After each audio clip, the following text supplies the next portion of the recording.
Muchísimas gracias, Jesús. Tenemos unos 20-25 minutos, máximo 8, 8:30, para preguntas, debate, intervenciones, como queráis, cuando queráis.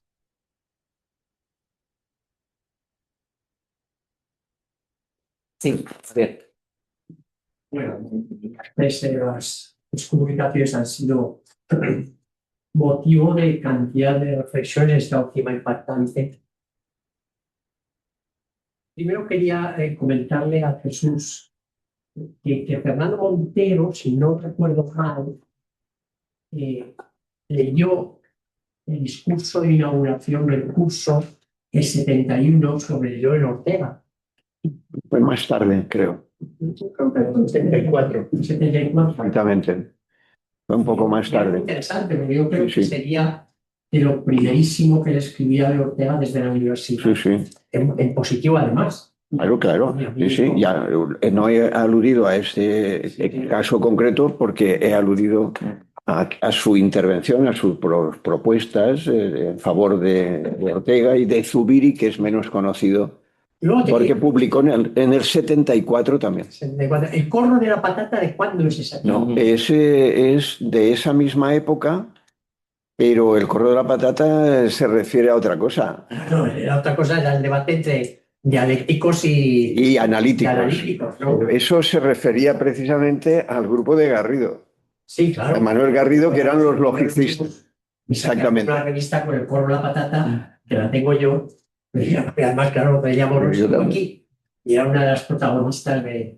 Exactamente, pero eso era con respecto a los logicistas, porque en vez de hablar, como eran tan neopositivistas, siempre defendían el Círculo de Viena, la vuelta que se le dio en esa revista fue el corro de la patata en plan de parodia. Hay que rescatar algo de parodia. Bueno, me ha parecido interesante. Sí, sí. Y esa visita, Sí, sí. además, que os organizaron a Madrid, impresionante, que bueno, gracias a ella te tenemos aquí. No, y que nos pagamos, cada cual nos pagamos, porque no era con ninguna subvención de nada. Era una cuestión doméstica. Todos los precios estaban más bajos. Sí, pero Sería más difícil. para aquella época en la gente que vivíamos de beca o de nuestro trabajo, pues no estaba mal. Pero vamos, que yo fui con mucho gusto. Para mí fue deslumbrante, Sí, sencillamente deslumbrante. Porque eso fue en el año 71 o 72, final del 71, comienzo del 72, no me acuerdo bien, pero fue cuando estaba en primero, sí. Pero vamos, don Fernando Montero, claro, él en la presencia humana, que fue uno de los contextos en los que... En el 71, claro. ¿no? Entonces, ese fue uno de los contextos en los que, hablando con él, surgió lo que modestamente me encargó en cierto modo, y decía, hombre, porque ahí cita algunas cosas del tiempo en Aristóteles. Y entonces él tenía mucho interés en que eso se estudiara y que alguien, y como entonces era aficionado al griego, porque tuve un profesor, en fin, lo que pasa siempre en el instituto de Villarreal, conocía a un profesor que era de latín y griego. Entonces, pues bueno, me metí por ahí, porque cada cual en esas épocas, cuando eres joven, vas buscando tu hueco, tu posibilidad, y don Fernando tenía interés en eso, sí. Y claro, y lo que me sorprendió es que él se dedicara y ese artículo sobre Zubiri es muy denso. Y claro, entraba en toda la polémica, porque él criticaba todos los aspectos que consideraban entonces insuficientes en la posición, estudiando muy bien a Zubiri, por un lado, y viendo lo que él consideraba insuficiente, pero era un diálogo, nada de despectivo ni imaginación, era un diálogo al estilo de don Fernando, estudioso, serio, ponderado, como era él. Sí, a mí la presencia humana me impactó mucho porque había venido de Alemania en el año 71 y hizo una reseña del libro porque además publicó en el Molino de Ideas. Exactamente, el Molino de las Ideas. Un libro impresionante. Sí, que una edición. Claro, todo eso antes es que se publicaba mucho menos. En aquella época, una publicación de un libro no es como ahora, que salen a montones. Entonces, un libro era una cosa de peso en cada uno de estos. Bueno, nosotros pertenecemos a esas generaciones y lo sabemos. No se publicaba con tanta asiduidad como ahora. Incluso don Fernando, que era una persona que sí que publicó y que trabajaba mucho y nos hacía trabajar. Y Juan Carlos, de hecho, quería decirle que me ha encantado y efectivamente esa ampliación de la Escuela de Madrid al espacio, es justo por el caso de Fernández Mora, es enormemente interesante, ¿no? Gracias. Y fue el primero, yo creo que Fernández Mora fue el primero que hizo bueno, el segundo, porque el primero que hace una segmentación de Ortega es Gauss sobre la profecía. Ahí hay unos periodos. Y luego esa de Fernández Mora, pues claro, ha durado prácticamente, incluso algunos Manuel Cruz la recupera todavía. A mí me parece muy superada, muy Y buena. luego hay otros orteguianos actuales que la ignoran. Sí, hay de todo. Hay de todo, sí. Yo me refiero a ella porque efectivamente la primera etapa del neocantismo, claro, Fernández Mora no tiene muy claras las ideas de neocantismo, fenomenología, las oposiciones, y ese es el problema que tiene, porque además en aquella época tampoco se podía conocer mucho de todas esas cosas. Entonces, me acuerdo, por falta de bibliografía, tanto de fenomenología como de circulante del neocantismo. Mi contacto con Fernández Mora a través de sus libros, precisamente esa edición de Stílice, de obras selectas, fue un libro que lo tuve yo desde el primer momento y ahí leí pues, prácticamente toda la obra de Fernández en ese momento. Es una edición muy bonita y a mí me pareció un pensador extraordinario como seguidor de Ortega, ¿no? Y luego también hay unas cartas entre Ayala y Fernández Mora muy interesantes que están publicadas en las actas de, bueno, una revista que publica la Fundación Francisco Ayala en Granada. Granada, sí. Lo que pasa es que esas cartas están muy bien, el libro ese, pero no es correspondencia cruzada entre ambos, sino solo las cartas de Ayala. No están las respuestas de Fernández. Que por Ayala quería irse. Pero Ayala es, claro, Ayala, hombre, los expertos en la Escuela de Madrid, no sé si lo incluiríais a Ayala dentro de la Yo lo he escuela. pensado, porque No fue además Ayala tiene proyecta una antropología filosófica Sí. que quiere ir a México antes de ir a Estados Unidos y diseña una antropología filosófica absolutamente hegeliano-fenomenológica. Sí, y entonces en ellas lo que se ve es precisamente esa simpatía y esa vinculación, ¿no?, intelectual de dos personas de la misma generación, dos exiliados, etcétera. Como también va a suceder, pero claro, el tiempo es el tiempo, tenía una cita magistral de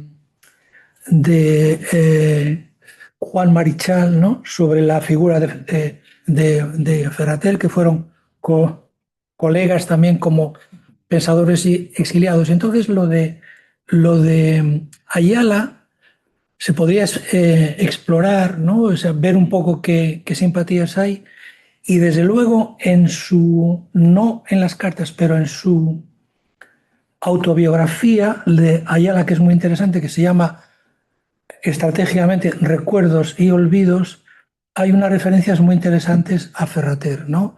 Y describe su carácter irónico, punzante a veces, describe pues cómo a veces es difícil el seguirlo porque es capaz de darle la vuelta a una cosa, etcétera, ¿no? Y juega un poco. Y entonces creo que puede considerarse eso, sí, efectivamente. Bueno, Jesús quería hacer que me ha encantado la comunicación. Efectivamente, es un problema tremendo. Lo que yo diría respecto a la visión de Marías es que es una visión, vamos a decir, tan edulcorada, cuando se lee realmente la historia de la guerra, y solo voy a referir a un detalle que preguntaría a la sala. ¿Cuántos de esta sala conocen el informe Picasso? El informe Picasso. Se refiere al general. En general, sí, claro. El informe, el informe Picasso Sobre la guerra de África. explica el artículo de Ortega del error Berenguer, que es un artículo absolutamente edulcorado como está, pero si se lee detrás del error Berenguer, que Ortega tenía que conocer perfectamente el informe Picasso, el error Berenguer cambia totalmente de sentido. Al artículo de Ortega, de Lenda es monarquía, si se tiene en cuenta el informe Picasso de detrás, cambia absolutamente de sentido. Y cambia de sentido todo lo que ocurrió en la República. Y si se conoce la historia de Mola en Pamplona, cómo organizó la guerra civil en Pamplona, entonces le podemos decir a Julián María cómo te puedes defender de quien quiere hacer la guerra o da un golpe de Estado. Que Mola organiza el golpe de Estado en Pamplona, pero literalmente, o sea, con envío de cartas a todas las guarniciones españolas. Y además hubo una exposición de Mola con esas cartas, diciendo que la actuación tenía que ser absolutamente contundente, es decir, ir a un gobierno militar y si no estaban con él, matarlo. Así. Si se lee esas cartas, organizadas además delante del gobernador civil de Pamplona, que no se enteró de nada, claro. Cuando esa es la realidad y conectas eso con el informe Picasso, te das cuenta que el odio de los españoles, si te dan un golpe de Estado, no tiene más que dos alternativas, pues aguantarte O defenderte. o defender.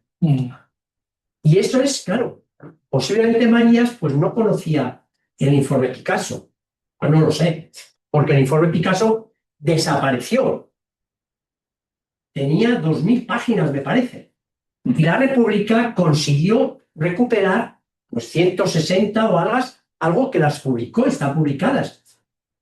Pero no sé si María lo sabía, pero si el informe Picasso, conocen toda la trayectoria del informe Picasso, del error Berenguer y la posición de los militares en la República, el año 32, fíjate, en Pamplona se hicieron rogativas para la caída de la República.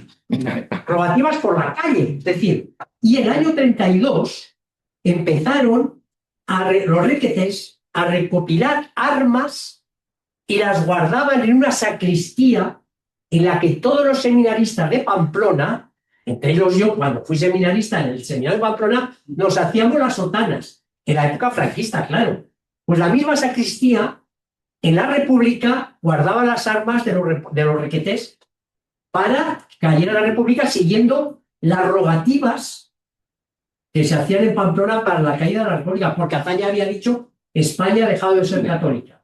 O sea, y entonces cuando conoces eso, pues claro, la interpretación de María de la Guerra me parece pues un poco simplona, la verdad, por llamarlo de algún modo. Pero nada más. Nada, gracias, Javier Jesús. No sé si...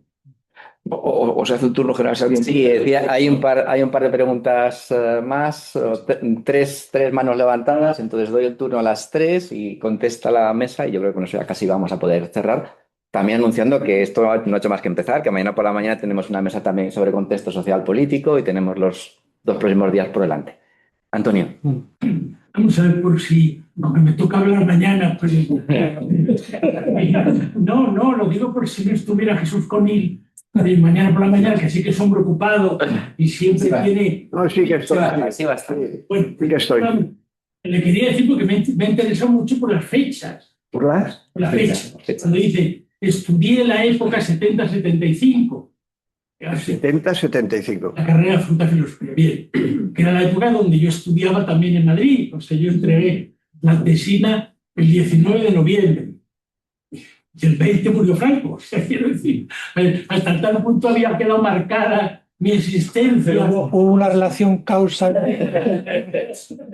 En la oposición de habilitaciones había no causa-efecto, y además en la misma facultad donde había estudiado en la Complutense. Puedo explicarlo, pero no sería el tema. Lo que sí que me parece interesante es, vamos a ver, claro, por lo menos en la vivencia que yo tengo, hay un elemento decisivo en la cultura política antifranquista que, claro, a lo mejor tenía menos que ver con las facultades de filosofía, con algunas, por lo que se ha explicado aquí, del logicismo y del tema del politicismo.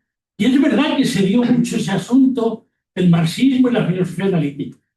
Pero socialmente, lo que realmente tenía importancia, en revistas como Cuadernos para el Diálogo o en instituciones como Fe y Secularidad, era la evolución del catolicismo, del cristianismo. Es decir, lo que realmente hacía que tuviera tanta importancia, se ha dicho por los libros de bolsillo, que se ha dicho antes, que publica Alianza, ¿no? Que íbamos a comprar ahí el marxismo como moral de Aranguren, libro de bolsillo.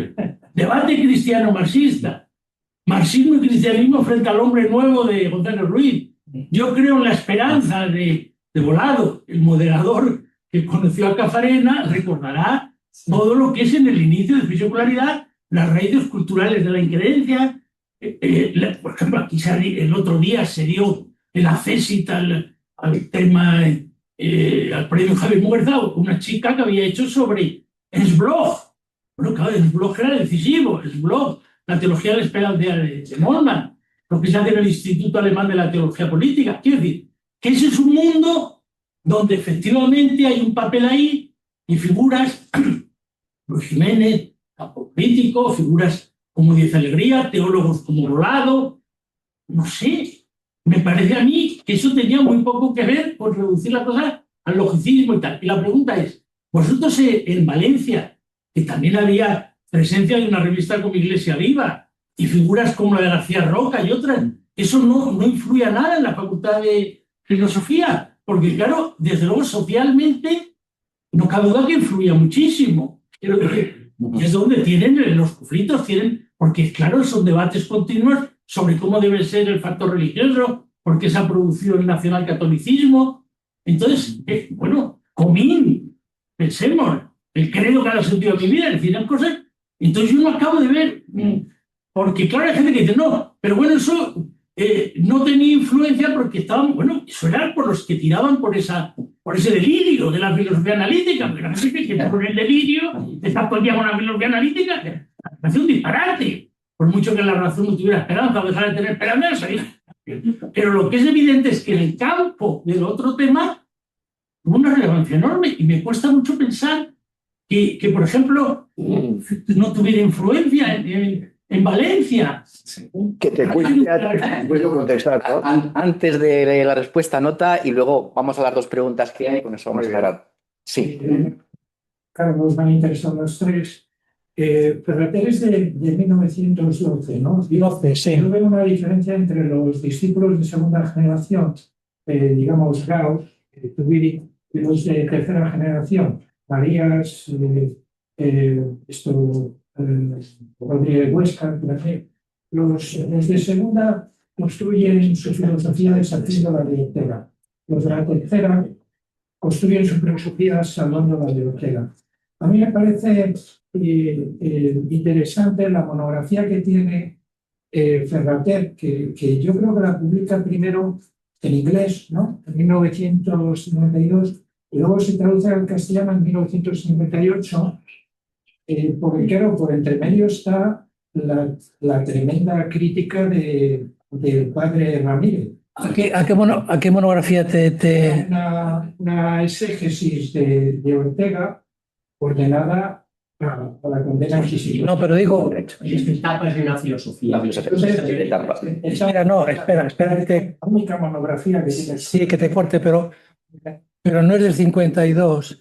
En inglés sale... No, en inglés sale en el 56, o sea, una vez que muere Ortega, se publica en Inglaterra en el 56 y en Estados Unidos en el 57. Y en español me parece el 56. Y en español, primero porque en España no se podía publicar todavía.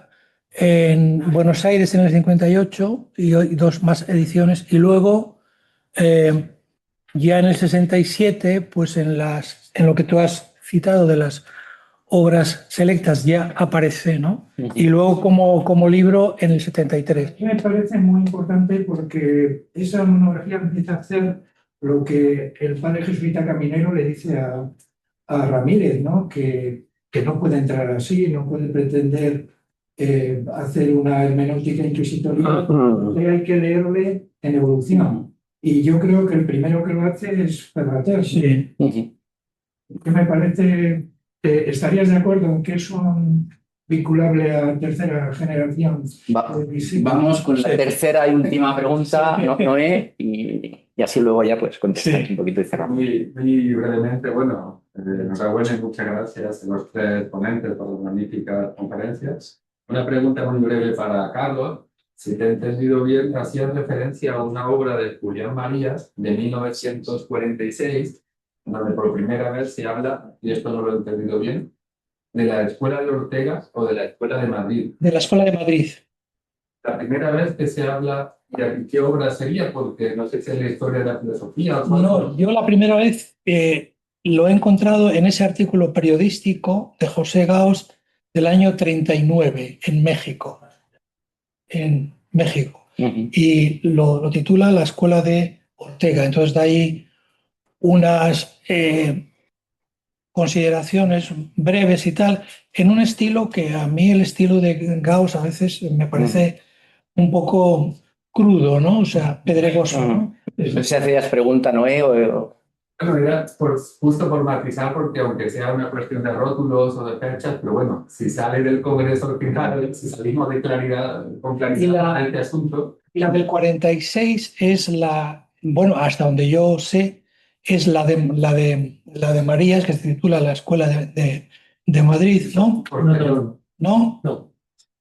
Primero Marías escribe un libro que me parece que se titula, que coge la mitad de lo que es después la Escuela de Madrid, que en la Escuela de Madrid es un libro en la revista Occidente, que esa es la que saca después, pero antes ha publicado una cosa donde no habla de la Escuela de Madrid.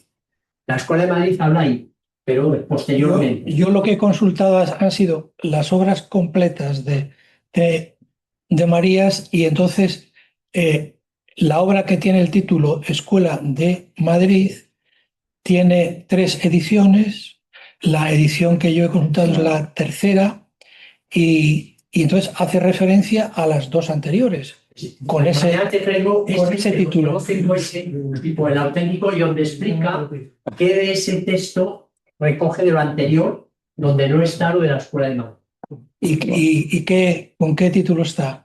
Pues yo creo que es escrito Filosofía de la existencia española o algo parecido a eso. Pero se llama así. Sí, pero El existencialismo español, lo que es eso incluye de España, se llama así. Y eso es lo que luego María rebautiza como la Escuela de Madrid. Pero lo que no nos quiere explicar es que fue Granell quien primero usó el concepto de y no ya Noé. Mañana habla Noé. Vale. Vamos con la respuesta por parte de la mesa. No sé si Jesús sobre... Bueno, por decir alguna cosa. Primero, que en fin, yo soy un firme defensor de las políticas de memoria, ¿no? Yo lo que traté de mostrar en la ponencia es que la estructura argumentativa de Marías es, digamos, yo creo que se ve muy claro, es muy parecida a la que hacen 2 eminentes historiadores, y Marías era un eminente historiador, o sea que, en fin, yo creo que sí que conocía el informe Picasso. Es verdad que aquí está puesto con tiralíneas, él da en esos textos y en, por ejemplo, España Inteligible, que reproduce parte de este texto, más datos históricos. Pero sobre todo lo que a mí me parecía interesante es que esa posición de Marías está hoy muy vigente en un sector de la población española, vinculada, si queremos, al centro derecha, no necesariamente, pero vinculada al centro derecha, y una parte quizá del viejo Partido Socialista, y creo que tiene que ver con la lectura que se hace de la transición. Es decir, que lo que se viene a decir, yo creo que por parte de los tres autores, y ese es el interés, que Marías es un republicano que sufre, y a mí me parece, hacer el ejercicio de comprensión, por eso me parece importante en el momento actual. Es un republicano que sufre prisión, meses de prisión por parte de la dictadura y persecución, podemos decirlo así. Ni Fusi ni Santos, desde orientaciones distintas, niegan un plus de legitimidad a la República. Marías incluso nunca se ha defendido como en este texto, ni en otros se defiende como tercera España, en ese sentido que se ha hablado de la tercera España. Marías, llegado el momento de elegir y de preferir, y utiliza categorías filosóficas, como no puede ser por otra parte en un filósofo, cuando escribe de historia o historia intelectual, dice, él prefiere la República, porque lo que cree es que el resto de racionalidad que queda en ese momento está del lado republicano. Su maestro Ortega no pensará así, digamos, partiendo de la misma constelación, si queremos, filosófica. Santos concede un plus de legitimidad, por supuesto, a la República. Y Fusi, de hecho, uno de los textos que dice el otro periodo democrático. El otro periodo democrático se refiere a la República. Y sin embargo, que es lo que a mí me parece interesante destacar, todos ellos están en contra de las políticas de memoria porque lo que creen es que las políticas de memoria de alguna manera reconectan, esa es mi tesis, reconectan, digamos, la transición, como cualquiera que lea los prólogos, los proemios de las leyes, con la legitimidad republicana. Mientras que yo creo que los tres, en el fondo lo que nos dicen es que la transición es una nueva legitimidad, que no puede estar en relación o que tiene que tener un corte, en algún sentido, con la legitimidad republicana. Eso es lo que, digamos, en las leyes de memoria, sin embargo, no está. Es decir, son el choque, creo yo, de dos posiciones teóricas, ¿no? Yo me siento, digamos, mucho más a favor y concernido con las políticas de memoria, pero no es una cuestión de andamiaje histórico. No podemos decir ni que Marías no sabía historia, sabía mucha historia, no podemos decir que Juan Pablo Fusi no sea un buen historiador, o no podemos decir que Santos Juliá, con una orientación distinta a la de Fusi, no sea un buen historiador. Y sin embargo, los tres coinciden en el rechazo, los tres, y desde posiciones, si queremos, en última instancia, prorrepublicanas. Y sin embargo, critican las políticas de memoria porque en algún sentido es volver, no echar al olvido esa memoria, no echar al olvido la memoria, que es la expresión de Santos, ¿no? Eso era, digamos, lo que yo quería mostrar aquí, ¿no? Era el tema, y tenemos también el día de Medina, así. Jesús. Bueno, que a ti te resulte difícil no quiere decir que no sea así. Primera cuestión. ¿Y qué es lo que era así?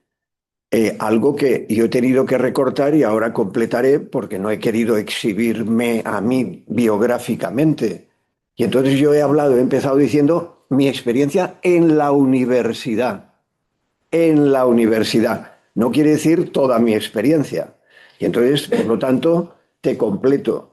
En la vida social, ¿qué ocurría? Personalmente, como yo desde 1971 tuve la suerte, por otra parte, de ir todos los veranos a Alemania y conectar con gente que estaba, españoles y otros de otros países, y puedo nombrar Juan Lluc, Andrés López, algunos han tenido cargos. Andrés López tuvo un cargo importante en el Partido Socialista.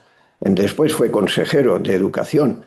Juan Lluc fue un gran sociólogo. Entonces, yo conozco a estas personas desde el año 71, porque entonces teníamos 3 meses, acordaros, ahora hemos cegado esas posibilidades. Entonces, era una experiencia amplia. Todos los veranos, desde 1971 a 1975, yo los pasé intentando aprender alemán, que es muy costoso, por lo menos a mí me costaba, y conociendo otro mundo. Entonces, eso me hace que yo, por ejemplo, sea suscriptor de Cuadernos para el Diálogo. En 1973, Cuadernos para el Diálogo anuncia la creación de Sistema. Fíjate si me lo sé. Soy suscriptor por partida doble, porque ya que me preguntas, porque me suscribo para mí y le mando una revista de suscripción como regalo a mi amigo mayor, pero que me había ayudado a encontrar el trabajo del verano en Alemania, en este caso en Múnich, a Juan Lluc en concreto. Es decir, que se me abre un mundo desde entonces todos los veranos. Primera cuestión, por lo tanto, ahí se me abren otras perspectivas, porque ellos estudiaban allí, me pasaban libros y de todo, yo intentaba aprender y se me abre un mundo. Por lo tanto, a mí, yo me alimento de eso. Y en segundo lugar, otra fuente de alimentación social. Esta es personal y ahora la social, que tú has nombrado parte, y es la de Iglesia Viva. Iglesia Viva es una revista que nosotros conocemos, Adela y yo, en los cursillos y debates de marxismo-cristianismo, que conecta perfectamente con algo de lo que tú has dicho. Entonces ahí es donde conocemos Ricardo Alberdi, Rafael Belda, Chimo García Roca, Antonio Duato, que ha fallecido, precisamente falleció el sábado pasado, y ellos son los que editan Iglesia Viva en Valencia, pero con un grupo de España. Allí estaba Setién, estaba Fernando Sebastián, si no recuerdo mal, Volado, es decir, que entonces conecto pero fuera de la facultad. En la facultad todo esto no tenía ninguna presencia. Yo lo conocí fuera, totalmente fuera de la facultad. Uno, por mis contactos en Alemania, y luego por la vida social y eclesial del momento, en los movimientos de aquel momento que había, sea de la OAC, sea de la GEC, de la JOC, es decir, los movimientos que estaban ya enrolados en otra tendencia, en una tendencia precisamente en relación con los movimientos de transición a la democracia. Entonces, en cierto modo, te agradezco la pregunta porque me ha permitido ampliar lo que tú dices, pues claro, es verdad, pero que conste que ha sido por autorrestricción de no querer exhibir nada, como habéis comprendido, pero que podría contar en esta línea muchas cosas. Disculpadme, pero he querido restringirme en mi exposición a la universidad, es decir, al claustro de la universidad. Pero estas otras vertientes, personal y social, pues tendrían mucho que contar, ¿no? Muchísimas gracias a los asistentes, muchísimas gracias a la mesa, y esto no ha hecho más que empezar. Mañana continuamos. Buenas noches.